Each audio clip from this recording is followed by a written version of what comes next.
Hi, you're on the Reddit Confessions channel. It started with a broken heel and a lie about cake. That's the exact moment my world split in two, before and after the party. Lacey told me it was just a birthday party. She swore it'd be casual, low-key, just a few coworkers, nothing fancy. Then she spent 2 hours straightening her hair and another 20 minutes standing barefoot in the hallway, holding two different heels, asking me which one looked less like she was trying too hard. I said the black ones. She wore the gold. That should have been my first clue. She told me not to come in. Said she didn't want to make it awkward since I didn't know anyone. I didn't argue. I never do. I was just the ride as usual. The guy who waits outside, quietly, engine running, emotionally idle. She texted me at 7:24 p.m. Pick me up at midnight, please? Face blowing a kiss. I sent back a thumbs up. That's all I ever seemed to say anymore. But life had other plans. Or maybe fate was done letting me be the fool in the background. At 10:53 p.m., I got a notification from our bank. A payment went through on the joint card we barely use. $178. Wine bar. Not the party address. A place halfway across town. I frowned. Opened maps. And that's when curiosity kicked in harder than common sense. I drove. When I got to the party house, the one she told me she'd be at, it was still full. Music blaring. Laughter spilling into the front yard. I parked a few houses away, rolled down the window, and stared. A couple stumbled out giggling, but no sign of her. That's when I spotted her car. Still in the driveway. Locked. Untouched. So where was she? Something twisted in my chest. I zoomed into the bank notification. It listed a specific table number on the receipt, Table 12, Vine and Ember. I was 37 minutes from there. I floored it. Half of me hoped it was nothing. Maybe she left the party early. Maybe her friend needed a lift. Maybe, I don't know. Maybe I was just being paranoid again. But when I got there, I saw her. Through the window. Candlelight. Glass of wine. Her hand was resting on someone else's. He was laughing. Eyes locked on her like she was the only woman in the universe. And the worst part? She looked happy. Not drunk. Not guilty. Not even surprised when he reached across the table and tucked a strand of hair behind her ear. Just happy. That's the moment something inside me snapped so quietly, I almost didn't feel it. But I knew right then this wasn't just a one-time lie. This was the hour that wasn't meant to happen. I didn't get out of the car. Couldn't. My hands were clenched around the steering wheel so tight my knuckles went white. Inside that dimly lit wine bar, Lacey was leaning forward, laughing like she didn't have a husband waiting for her at home. Like the past 7 years of our life together didn't exist. Like I was a placeholder in some unfinished story she had already decided to rewrite without me. She touched his face. I don't even remember pulling out my phone, but somehow I had it in my hand. I opened the camera and just stared through the lens for a second. My thumb hovered over the record button, but I hesitated. What was I going to do? Confront her with proof she wouldn't care about? Shove it in her face so she could tell me I was overreacting? Again? Instead, I took a photo. Just one. Her hand on his eyes locked on her lips. Her wedding ring glinting under the candlelight like a cruel joke. Then I sat there in silence. Every noise from outside, the occasional honk, someone laughing as they passed by on the sidewalk, the low hum of the city at night, sounded distant, muted, like the world was continuing without me while I just crumbled. At 11:51, my phone buzzed. Lacey, party's winding down. Can you head over now? Red heart. I didn't answer. Couldn't move. My chest felt like it had caved in, but somehow I was still breathing. 12 minutes later, she called. Her voice was bright. Too bright. Like someone who just spent an evening pretending to be someone else and hadn't quite come down from the high yet.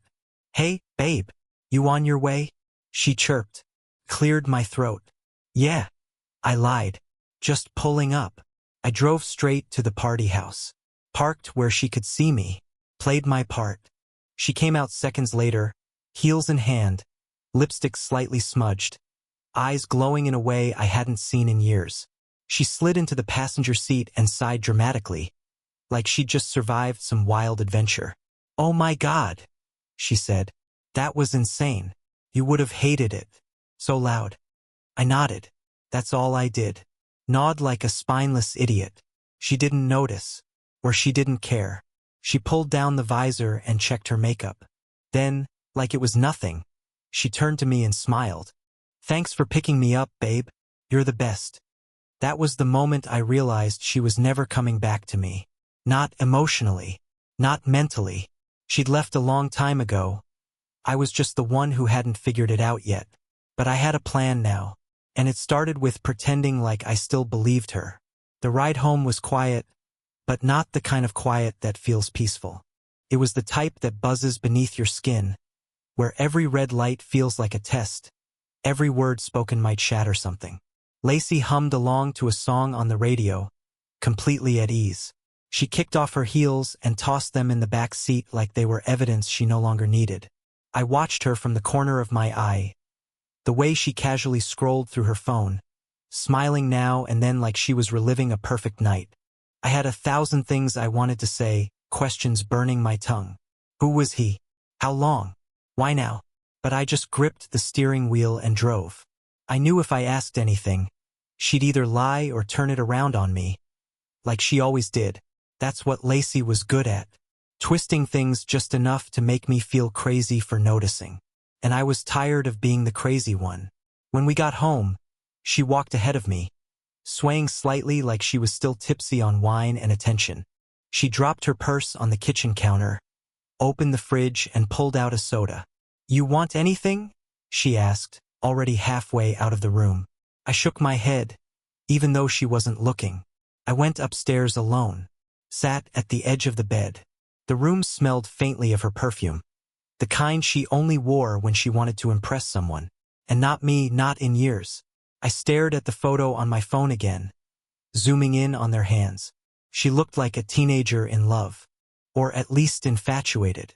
It stung more than I expected, even after what I saw. When she finally came upstairs, she acted like everything was normal. Climbed into bed, pulled the sheets up to her chin, and turned toward me. "Thanks for picking me up," she mumbled, already closing her eyes. "You're the best." That phrase again, like a script. How long had she been practicing that smile? That tone? That dismissive little kiss on the cheek she used to give me before bed that felt more like a pat on the head than affection? I lay there, staring at the ceiling, my chest tight and my thoughts racing. I wasn't angry, not yet. I was exhausted. Betrayal doesn't always explode. Sometimes it drips. One lie, one excuse, one missed glance at a time until you're drowning in something you never saw coming. She fell asleep quickly. I didn't. At 2:34 a.m., I got out of bed, careful not to wake her. I went downstairs, pulled out the small notepad we kept near the phone, and started writing. Not a letter, not a goodbye, just notes, thoughts, fragments of what I needed to remember. Because if I confronted her now, she'd win. She always did. But if I waited quietly, patiently, I could gather everything. Every detail. Every inconsistency. I wasn't planning revenge. I was planning clarity. Proof. For once, I wanted her to run out of lies before I ran out of chances. And something told me that night at the wine bar was only the beginning. The next morning, Lacey was already up before me. I came downstairs to find her in the kitchen, standing barefoot in one of my old t-shirts, hair up, humming like she hadn't emotionally stabbed me the night before. She was making pancakes. Pancakes. Like it was some kind of sitcom and not a reality built on the slow decay of everything I thought we were. "Morning, sleepyhead," she chirped, flipping one with practiced ease. "I figured we could have breakfast together for once. You've been so quiet lately." I stared at her for a second, trying to figure out how someone could compartmentalize that cleanly. How you could have one man's hand on yours across a table at 11 p.m. and flip pancakes for your husband 8 hours later. She smiled at me and gestured to the coffee already poured on the counter, as if her domestic performance would distract me from what I'd seen. I sat down at the table, the photo still on my phone, burning in my pocket like a secret weapon I wasn't ready to use. I studied her while she moved, the overly cheerful energy, the little glances to check if I was reacting. She was measuring me. I could tell, watching for cracks, making sure her illusion held. "So," she said, sliding a plate in front of me, "how was your night after you dropped me off?" Dropped you off. The phrase almost made me choke. That's what I was now. A taxi service with emotional benefits. Uneventful? I muttered, cutting into the pancake that suddenly tasted like ash. She smiled again. That same sweet, too-rehearsed smile, and sipped her coffee. I barely drank anything. Aaron brought out this weird wine he's obsessed with, and I just pretended to sip. I hate red wine. Aaron. She actually said his name. Like it wouldn't kill me. Like he hadn't just caressed her face in a dimly lit bar while I sat like an idiot a block away thinking she was tipsy at a birthday party. I nodded, pretending to listen. She launched into a full story about how Jill from accounting tripped into the fire pit and everyone laughed. Her laugh was too forced. The story too fast. She was performing. Filling space. I realized she wasn't just lying to me. She was rehearsing her own reality out loud, so she wouldn't forget the details later. Even her lies had a schedule. After breakfast, she kissed my cheek and said she was going to take a shower and then maybe hit up the farmer's market. "Want to come?" She asked like she actually believed I would say yes. "No," I said. "Got some stuff to do around the house." She didn't press. She never did when she didn't want me around anyway. Once she was upstairs, I unlocked her laptop. I'd never done that before. I always believed that if you had to check your partner's messages, the relationship was already broken. But turns out, belief doesn't mean anything when you're standing in the ashes of what used to be trust. Her passwords hadn't changed. Emails, calendar, synced text messages, all open. At first, I didn't find much. A few messages with coworkers, nothing explicit. Then I clicked her calendar. That's where I found it. Wine night wineglass at 8 p.m. Delete after. She'd added it the day before the party, then tried to hide it by marking it private. She just forgot one thing, her calendar auto-syncs to her tablet too. And suddenly, I realized this wasn't a one-time thing. She was planning this. She was organizing her betrayal in between meetings and grocery runs. I took a screenshot, then another. Then I backed up everything to a hidden folder on a USB drive I had buried in the junk drawer. I didn't know what I'd do with it yet, but I knew I needed it. Because the truth was unraveling now, and I wasn't about to stop it. She left at 10:06 a.m., hair still damp, floral tote bag over her shoulder, and a smile that felt like an insult. She said she'd be back in a couple of hours, that she wanted to get fresh basil and maybe a few candles from that little stall she liked.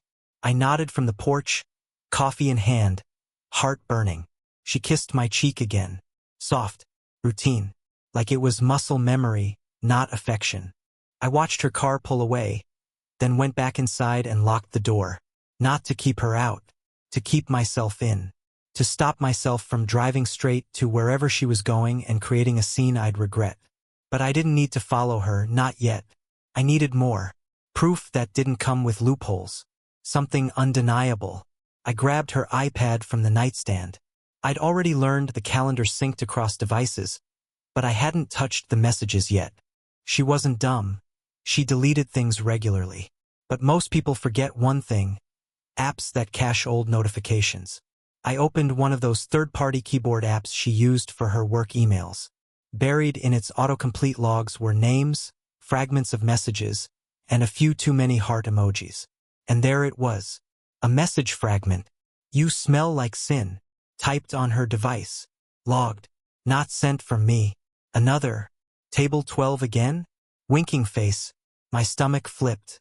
I had just eaten those pancakes she made. Smiled through them. Let her pour syrup and pretend like she wasn't dripping with deceit. And yet, here it was. Digital fingerprints on every word. Then came the real hit. I told him it was just a girls' night.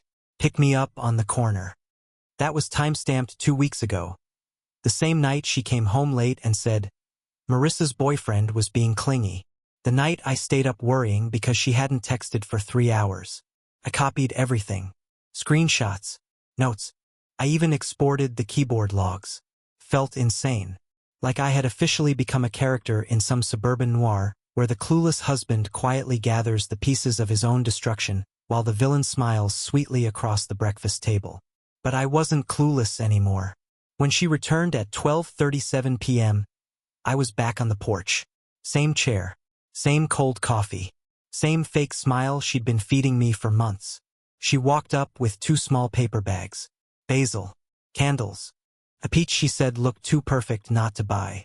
She kissed the top of my head. I let her. I smelled her hair. Citrus and something else. Cologne that wasn't mine. I ran into Marissa, she said. Like it was a coincidence written by a lazy screenwriter. We ended up walking around together for a bit. I nodded. That's nice. She beamed. We should have her and Derek over sometime. A double date. I almost laughed. Almost. The absurdity of her offering me a fake dinner with fake friends as a bandage over a life she'd already burned down behind my back. But I didn't laugh. I played along. Because that's what I did. That's what I was trained to do in this marriage. Nod. Smile. Absorb the lies like they were compliments. But in the quiet, I was already building something. Not revenge. Not yet. Something deeper. A mirror. She didn't know it yet, but she was about to watch herself unravel, and I wasn't going to lift a single finger. By Monday, I had already memorized every name that mattered. Aaron, of course. Marissa, her shield. And Derek, the imaginary boyfriend I was supposedly going to dine with soon. I had profiles, tagged photos, comment threads. I built a web of digital truths she couldn't see through her own fantasy. She had no idea I was collecting silence like ammunition. That evening, she texted me from work saying she might be late. Something about a last-minute client call. I replied, "No problem. Be safe." She liked the message. That simple tap, a heart on the screen, felt more insulting than if she'd ignored it completely. It was the kind of thing you send when you still want to appear thoughtful, even while you're erasing yourself from someone's reality. She came home at 9:23 p.m., smelled like mint and wine. I was on the couch pretending to be half asleep. She kissed the top of my head again. I wondered if she even knew she did that, like it was a gesture you'd give to a pet, not a partner. Something affectionate enough to avoid suspicion, but not intimate enough to feel real. She said she was tired. I told her I was too. We went to bed on opposite sides like strangers who couldn't be bothered to fake a connection. But I didn't sleep. Not really. I laid there, staring at the ceiling, heart ticking like a timer. I didn't need to confront her. Not yet. I needed her to step deeper into the lie, to make it permanent. So I waited until Thursday. That morning, over coffee, I said, "You know what? Let's do that dinner. Invite Marissa and Derek over. We've been overdue for a night in." She blinked, just for a second. A flicker of something passed behind her eyes. But then she smiled. "Really? You want to?" I nodded. "Why not? We could use some normalcy, right?" She agreed, said she'd text Marissa. Said Friday night would be perfect. Casual, wine, a few candles, maybe that charcuterie board she always loved putting together when company came over. I offered to handle dessert. She laughed, said, "Don't burn it this time." I smiled, as if her betrayal hadn't already scorched everything. She left for work at 8:03 a.m. And by 8:17 I was already messaging the real Marissa, who, by the way, was very single, very out of state for a conference all week, and very confused why I thought she was dating someone named Derek. I didn't tell her everything. I didn't have to. All I needed was that one sentence. "Lacey said I'm dating Derek? I don't even know a Derek." Boom. Lie confirmed. Backup plan exposed. Her entire false support system just collapsed like a card table. Friday came. She got dressed like it mattered. Wore the lipstick she only used for special occasions, or Aaron now, I guess. She lit candles. Arranged cheese and olives like our marriage wasn't a rotting carcass dressed up in brie and rosemary crackers. At 7:42 p.m., she said, "They should be here any minute." I nodded, then stood, walked to the counter, pulled out a folded piece of paper I had printed that morning and slid it across the kitchen island toward her. She looked at it, confused. Then read it. Her face didn't shift immediately. Took a second. Like her brain had to finish buffering the shock. It was the screenshot of Marissa's reply. The one that said she wasn't dating anyone. That she wasn't even in the city. Silence. Then finally, her voice, quieter than I'd ever heard it. "What is this?" I leaned in slightly and said, "Dinner's canceled." I walked out before she could respond. Not because I had somewhere to go, but because I needed her to sit there, surrounded by a meal she built on lies, waiting for guests who were never coming. And that's when I knew. She finally understood the game was over. I didn't slam the door when I left. I didn't want drama, just distance. I walked 2 blocks to the park we used to visit in the early days, back when we held hands like we meant it. I sat on the same bench where she once told me she loved how safe I made her feel. That word echoed now like a mockery. Safe. Like I was some warm, quiet corner where she could recharge before running back to someone more exciting. I checked my phone. Nothing. No calls. No texts.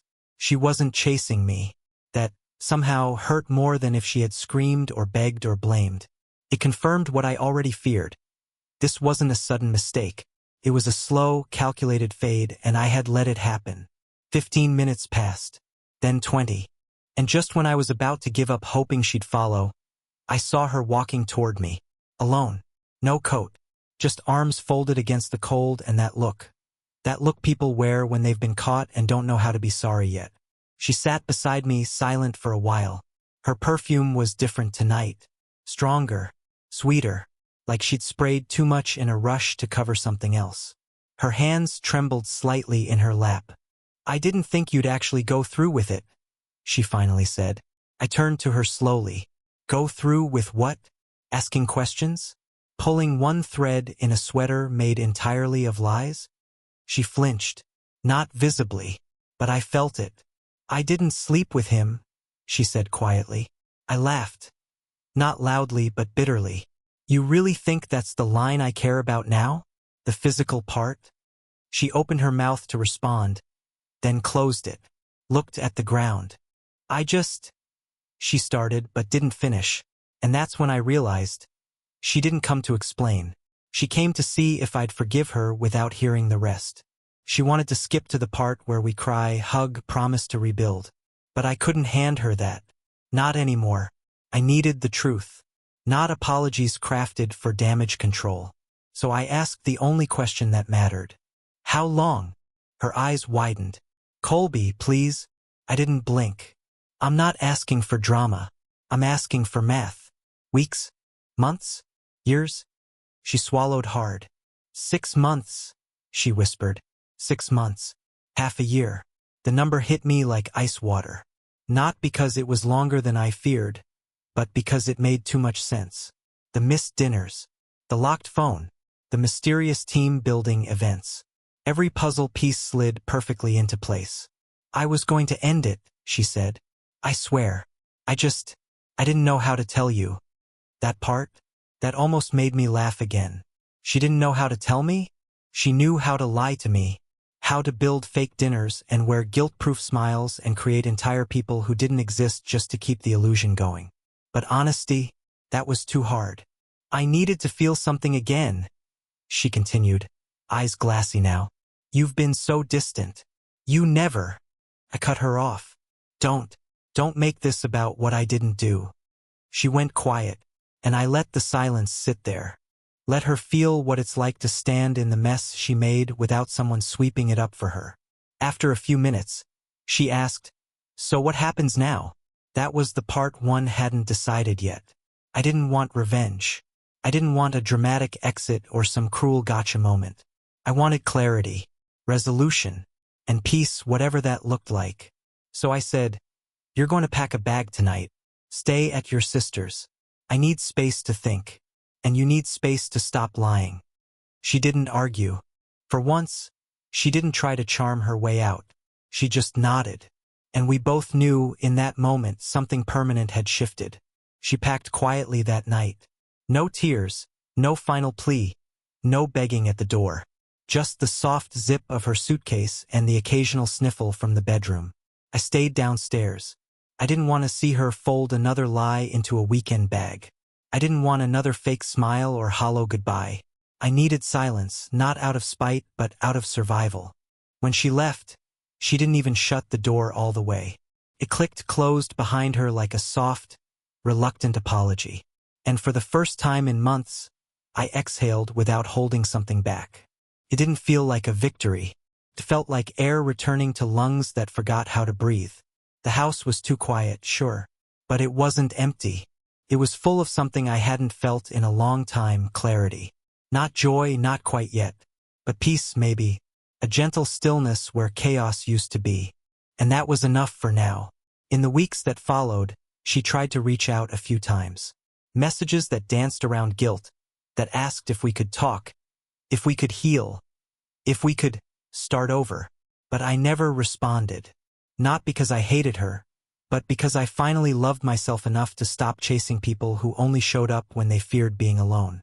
I started running again. Mornings became mine. I made coffee just how I liked it, rearranged the living room, took down the framed photo of us at the beach, the one I used to stare at, wondering when that smile became a mask. And one afternoon, as I was going through old boxes, I found a note I wrote years ago, a scrap from our first anniversary, where I'd written, "You make me feel like I finally belong somewhere." I stared at that line for a long time, then smiled. Because now, I do. Not because of someone else, but because I stopped apologizing for being enough. Thanks for listening to my story here on Reddit Confessions. If any part of it reminded you of a time you trusted your gut, walked away from something fake, or reclaimed your peace, drop a comment below. What moment in the story hit you hardest? Let's talk about it. And remember, sometimes the most powerful thing you can do is leave quietly and rebuild loudly.